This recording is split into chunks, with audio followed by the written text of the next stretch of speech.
Welcome back to session 3 of the Virtual Escape Back class. In this session we'll be covering pacing.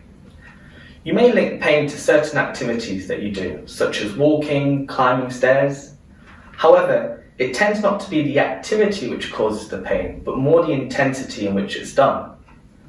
By avoiding certain activities, this can lead to a less active lifestyle, which we know is not good for persistent pain. When you don't pace, it can lead to a vicious cycle of activity. Most people continue with an activity until the pain gets so bad that they have to stop.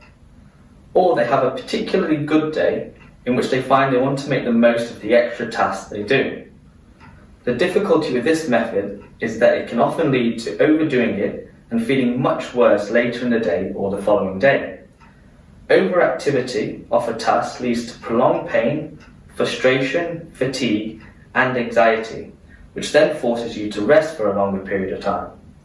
By dropping activity levels over several days, the body starts to get less fit, your joints become more stiff, and your muscles become weaker. Eventually symptoms ease, but then this cycle can start again, in which people can overdo activities. So what's the importance of pacing? Pacing breaks up the overactive and underactive cycles by alternating periods of activity and rest. Pacing enables you to carry out your normal activities, but without making pain worse. Successfully pacing increases your overall level of activity, which then increases your overall level of fitness. By being more fitter, you then experience less flare-ups. This puts the control back in your hands as opposed to pain dictating what you can and can't do. It's a boom or bust cycle. The top chart demonstrates the overactivity-underactivity cycle, sometimes known as boom or bust.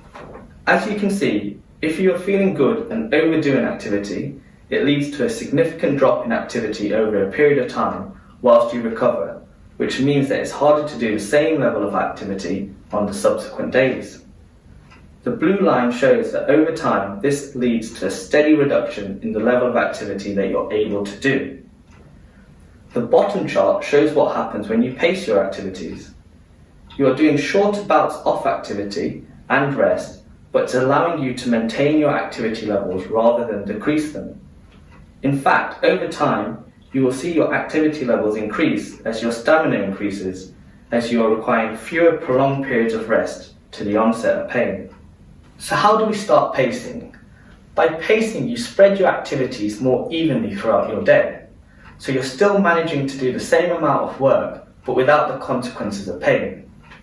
By getting into the habit of pacing, you can gradually increase your level of activity as you get a feel for what you can and can't do. Instead of completing a task, think about when your pain starts, or think about when you start to tire. At this point, have a break or do something different. For example, if hoovering the house takes 30 minutes, but your pain starts at around 15 minutes, instead of hoovering the whole house, stop at 15 minutes and do something different, and then do the rest of the hoovering either later in the day or the next day. Pacing requires prioritizing your day and your week in terms of what activities you want to do, and sticking to clear limits. You don't want to overdo a particular activity because you're aware of the consequences of pain after. Timing an activity can be a useful way of sticking to clear limits. This process takes trial and error, but once you master pacing, you're able to control what you do in your day as opposed to the pain. Thank you for watching session 3. Join us again for session 4, where we'll be covering the benefits of physical activity.